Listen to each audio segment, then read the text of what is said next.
दोस्तों, क्या आपने कभी गुटखा बनते देखा है? और क्या सच में गुटखा में कांच का मिश्रण भी मिलाया जाता है? और किस जगह बनती है आपको पता है? तो दोस्तों, इसको बनाने के लिए सबसे पहले इस्तेमाल किया जाता है सुपारी का। और सुपारी हमें मिलती है इस पौधे से, जो कि आप अभी देख रहे हैं।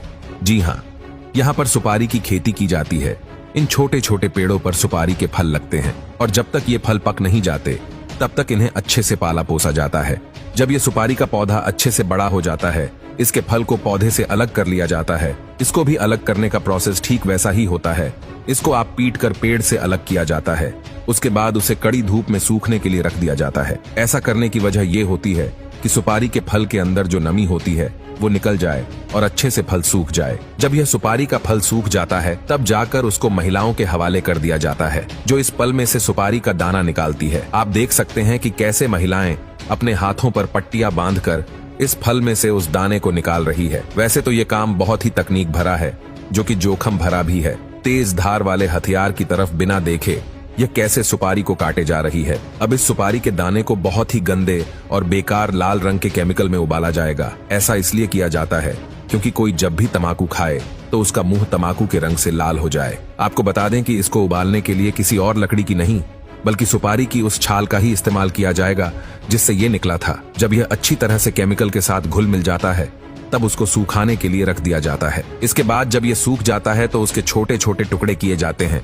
अब ये सुपारी तो तैयार हो गई है, मगर अब बारी है उसमें मिलाए जाने वाले तंबाकू की। तंबाकू को शुरू में बाहरी फ्रेम में उगाया जाता है, जिसे सीडबेड कहा जाता है।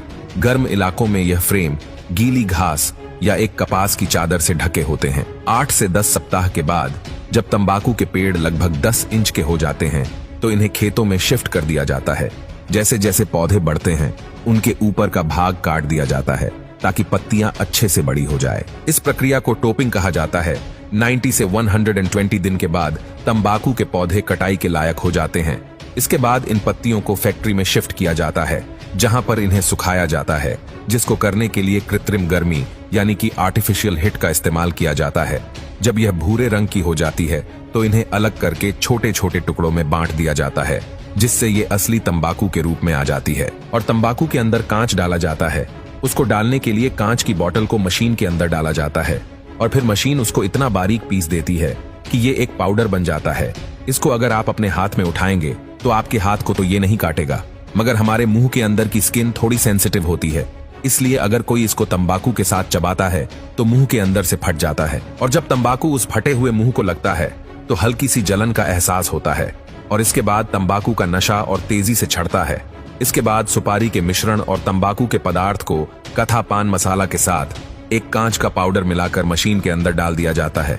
फिर इन्हें पैकेजिंग के लिए भेज दिया जाता है और छोटे छोटे पैकेट्स में रैप किया जाता है। तो दोस्तों, यह था पान मसाला बनाने का पूरा प्रोसेस। आपने देखा, इसमें सारी चीजें वो डाली जाती हैं जो हमारे शरीर को नुकसान पहुंचाने वाली होती हैं।